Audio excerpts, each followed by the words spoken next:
Olá pessoal, bom dia, boa tarde, boa noite a todos. No vídeo de hoje nós vamos dar prosseguimento ao estudo do procedimento judicial da ação de inventário e partilha. Mais precisamente, nós vamos falar das impugnações previstas a partir do artigo 627 do CPC.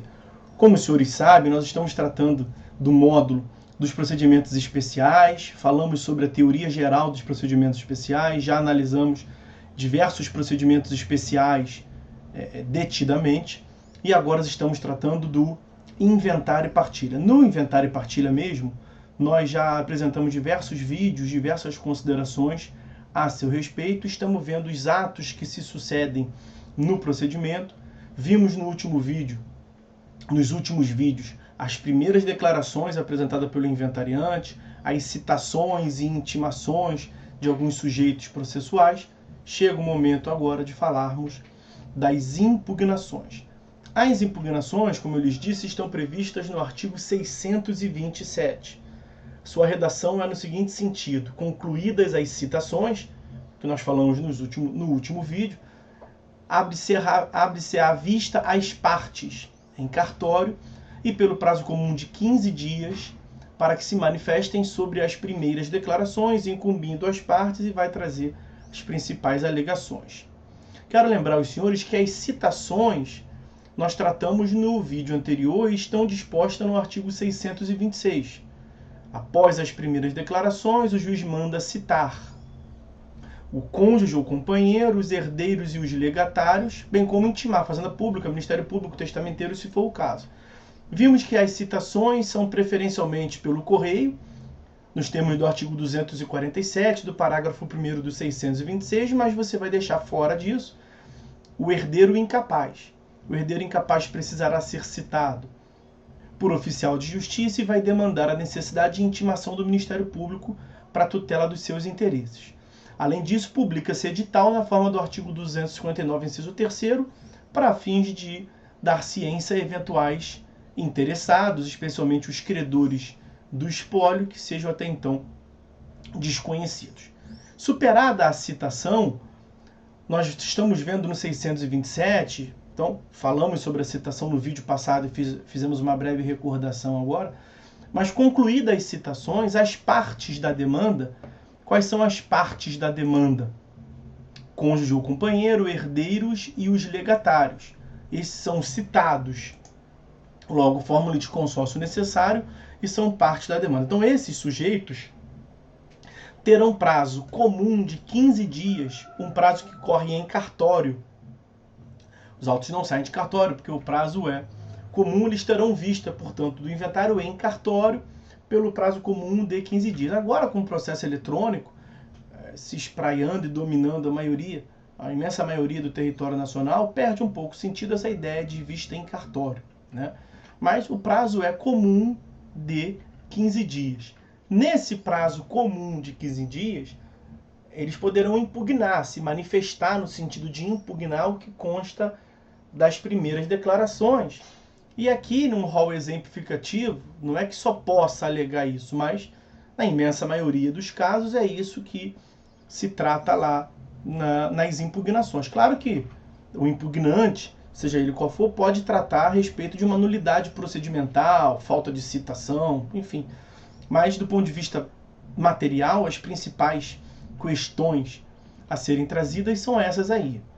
Então, vejam, as partes que são citadas e podem impugnar, elas podem, exemplificamente, tratar de erros, omissões ou sonegações de bens. Nas primeiras declarações, um dos itens que devem ser discriminados são os bens do espólio. E o espólio, como nós vimos, ele se divide em duas fases: o inventário dos bens, discriminação dos bens, e a futura partilha. Então é claro que o tamanho do bolo vai repercutir na fração e na fatia de cada um dos sucessores. Claro que os demais sucessores têm interesse em impugnar os bens. E aí, o parágrafo 1º desse mesmo 627 prevê que, acolhendo esta alegação de erro, omissão ou sonegação de bens, o juiz manda retificar as primeiras declarações para que passe a constar aquele bem ali, aquele bem que foi omitido, que não consta, ou que foi descrito de uma maneira indevida. Então, sobre os erros, omissões e sonegações de bens, era isso. O inciso 2º do 627 prevê que as partes podem impugnar também a nomeação do inventariante. Nós falamos sobre a nomeação do inventariante, do rol do artigo 617, uma ordem preferencial de quem deva ser o inventariante. Vimos que essa ordem é preferencial, que o juiz, por decisão fundamentada, pode inverter essa ordem, desde que demonstre a necessidade, né? Nós vimos também no artigo 622 as causas de remoção do inventariante.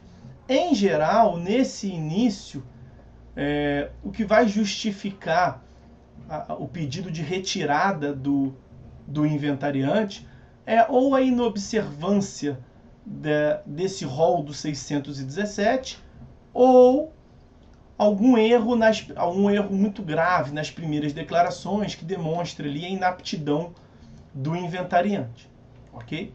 Se o parágrafo 2º do 627 prevê que se o juiz acolher a impugnação quanto ao inventariante, ele vai então nomear outro inventariante em sua substituição, vai remover o inventariante originário e nomear outro em seu lugar, observando a preferência legal esta que nós já mencionamos e falamos ainda há pouco lá do artigo 617. Ainda no artigo 627, que trata da impugnação, será possível a parte, ao impugnar, contestar a qualidade de quem foi incluído no título de herdeiro. E aí pode ser que tenha sido incluído alguém que não deveria como herdeiro, ou pode ser que na descrição do herdeiro sua qualificação como parente, como filho, como consanguíneo, tenha sido indevida e a parte quer ajustar. Porque no direito sucessório nós teremos uma ordem de pagamento, de quinhão, de divisão dos bens. Então a qualificação nesse sentido é muito importante. A parte pode impugnar sua própria qualificação indevida pelo inventariante, como a qualificação indevida de outrem, que venha repercutir na sua esfera jurídica. Ok?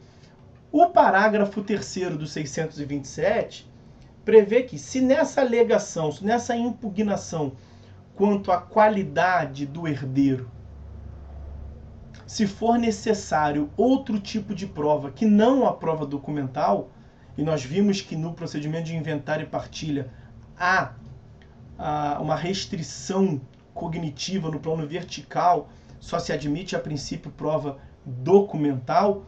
Então, se para demonstrar, por exemplo, que você não foi incluído e você é filho, se for necessário uma prova pericial, exame de DNA, prova testemunhal, que o seja, você não vai poder produzir nos autos, por dentro do inventário e partilha. Aí, na prática, nós temos o que se chama de remeter as partes às vias ordinárias. É o que o parágrafo 3º está dizendo. Olha lá, o juiz remeterá a parte às vias ordinárias e sobrestará até o julgamento da outra ação a entrega do quinhão que na partilha couber ao herdeiro admitido. No 628, nós temos a previsão de que aquele que se sentir preterido poderá demandar sua admissão no inventário, requerendo a sua admissão antes da partilha. Então, até o momento da partilha, qualquer um que deveria ter sido citado, por exemplo, qualquer um que deveria ter sido incluído como herdeiro e não o foi, pode, vamos assim dizer, atravessar, entrar nos autos e pedir a sua inclusão. Após essa solicitação de ingresso no inventário, nós abriremos um contraditório, naturalmente serão ouvidas as partes no prazo de 15 dias e o juiz decidirá. Agora, se para a solução dessa questão, como nós vimos, for necessária a produção de prova que não seja a documental, o juiz, de igual maneira, remete o requerente às vias ordinárias e manda reservar por precaução, em poder do inventariante, o quinhão do herdeiro excluído, ou que se alega excluído, até que seja decidido o litígio. Por fim, nós temos a previsão do artigo 629, no sentido de que a Fazenda Pública, que lá no 626 ela é intimada, não sei se os senhores vão lembrar, no 626 há a previsão, além da citação de alguns sujeitos, de intimação de outros, do testamenteiro se houver testamento, do Ministério Público se houver herdeiro incapaz ou ausente, e da Fazenda Pública sempre. A Fazenda Pública é intimada para se manifestar sempre para fins de verificação do valor a ser recolhido para fins de imposto de transmissão, o ITCMD, Imposto de Transmissão Causa Morte ou Doação.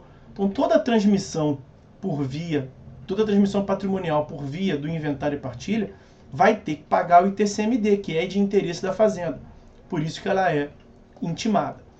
Então o 629 prevê que a Fazenda Pública tem 15 dias após a vista em cartório de que trata o 627, quer dizer, então após a impugnação das partes, a Fazenda Pública dispõe de 15 dias para informar o juízo, de acordo com os dados que constem do seu cadastro imobiliário. A Fazenda Pública tem um cadastro imobiliário para fins de IPTU, por exemplo, né? O valor dos bens de raiz descritos nas primeiras declarações.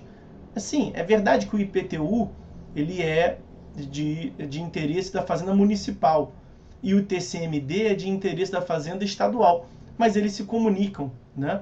As Fazendas Públicas se comunicam e tem um banco de dados, muitas das vezes até em comum, tá? Então, a Fazenda Pública ela se manifesta no sentido da correção do valor atribuído aos bens lá nas primeiras declarações pelo inventariante. Por que que ela faz isso? Porque ela tem um interesse patrimonial no recolhimento de TCMD, na arrecadação. É evidente que, como é uma proporção, alguma porcentagem, quanto maior for o valor, mais ela vai arrecadar. Então não adianta aqui você colocar o valor muito lá para baixo, que a Fazenda Pública vai impugnar se lhe chamar a atenção. Ok? A Fazenda Pública, como ela tutela interesse público, ainda que o interesse público secundário, por conta da primazia e da superioridade do interesse público, ainda que a Fazenda Pública não tenha se manifestado nesse prazo aqui de 15 dias, prevalece o entendimento que ela pode se manifestar posteriormente. Então esse prazo de 15 dias não seria um prazo preclusivo para a Fazenda Pública, isso por conta da superioridade, da primazia do interesse público, que os senhores certamente viram lá em direito administrativo, ok? Então, senhores, sobre as impugnações, era isso que eu queria falar com vocês. Por hora é só, nós vamos ficando por aqui. No próximo vídeo nós vamos continuar o estudo do procedimento do inventário e partilha. Nós temos que falar ainda da avaliação dos bens, as últimas declarações, cálculo do tributo, colações. Então a gente continua ainda tratando do procedimento de inventário e partilha aqui, ok? Então, senhores, é isso. Por hora é só. Fiquem todos com Deus e até a próxima.